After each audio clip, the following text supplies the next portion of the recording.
Okay, so Alan Plank here.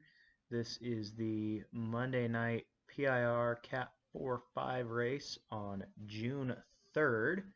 And as you can see, I decided to jump into the fourth place position right here to start.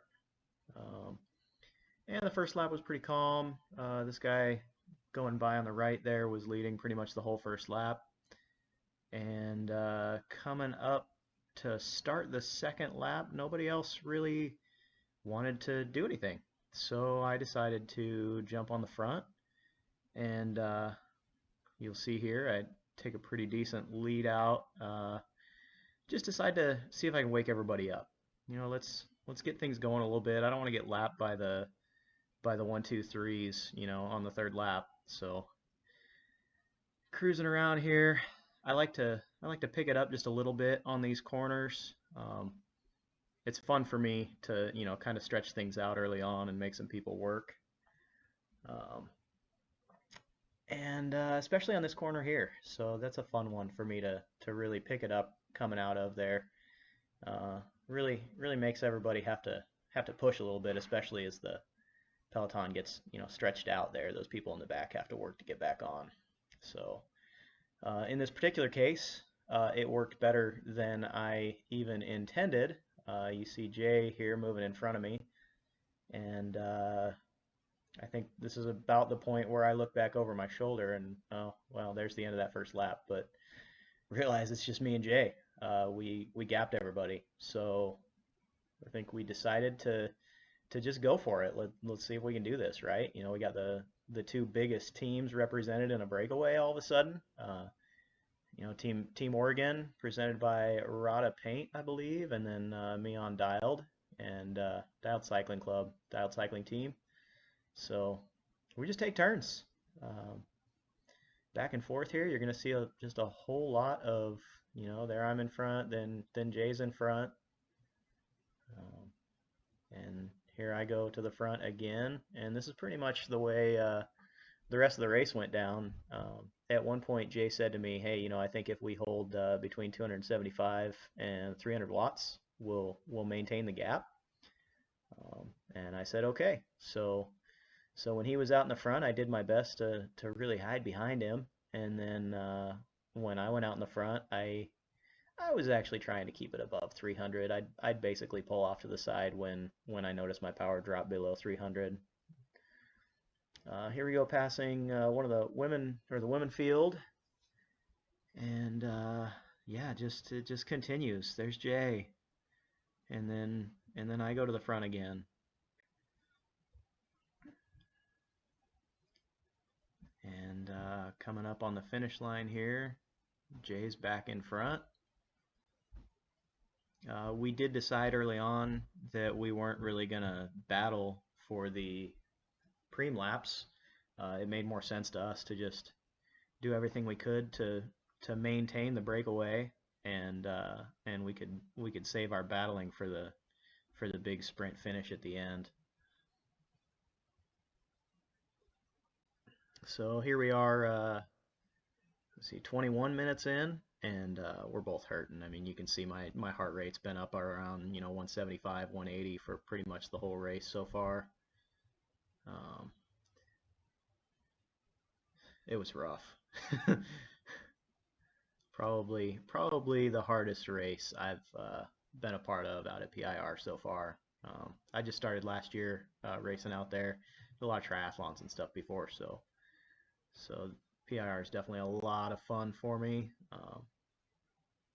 But I'm used to those steady states races, so it's a challenge to do all the quick pickups, and in this case, the breakaway I think suited me pretty well because I was just up in like anaerobic threshold range for my poles, and then I was able to usually get some pretty decent recovery when I was in Jay's draft. There are my hands again. I like to put my forearms on the bars there in that kind of arrow position when I'm in the front. It's a little more comfortable for me. Just back and forth, back and forth. Jay's in front again. You know, it's hard to see the lap countdown because of the way the sun was facing for those coming across the finish line. I think one of the really important lap counter shots, I slowed it down so you can see. I think it's 3 laps to go. Here we go again. I think in this case, I think I was taking one of the preem laps because we did kind of trade back and forth on them.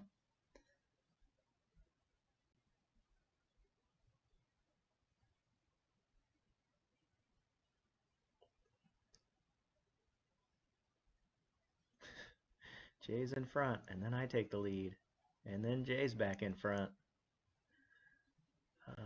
and then back to me. This was a strong headwind coming down this finishing stretch. It was a pretty brutal headwind, which is probably what allowed us to make the breakaway to begin with.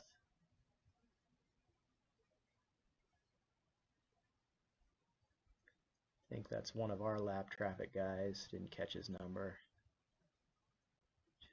Just back and forth. Here we go. 3 laps to go. So up to this point, we've just been trading back and forth. We've almost got like particular sections of the course that we were taking the lead on here. So, you know, they extended a little bit, but 2 laps to go now. Really nervous at this point, just super nervous on being able to maintain the lead we have. You know, it's one thing to get a gap, but then, you know, you have that constant fear that they're going to come catch us from behind. And this should be 1 lap to go.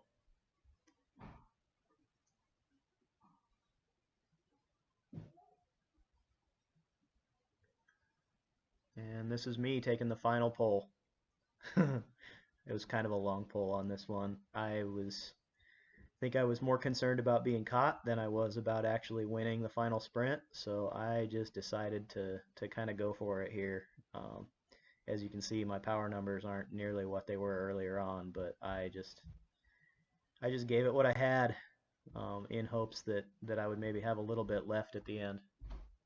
And I decided to start my sprint super early, but it wasn't a full sprint. I think that's where I went wrong. I only ever reached about 600 watts here until Jay passes me, and that's when I jumped it up and decided to put down some real power, but he was in my draft pretty much until that point, so I didn't have a chance. He was on it. His tactics were perfect, so well done, Jay. Good job. You played that final lap perfectly. And you know what? I was happy with second place on the night. It was great.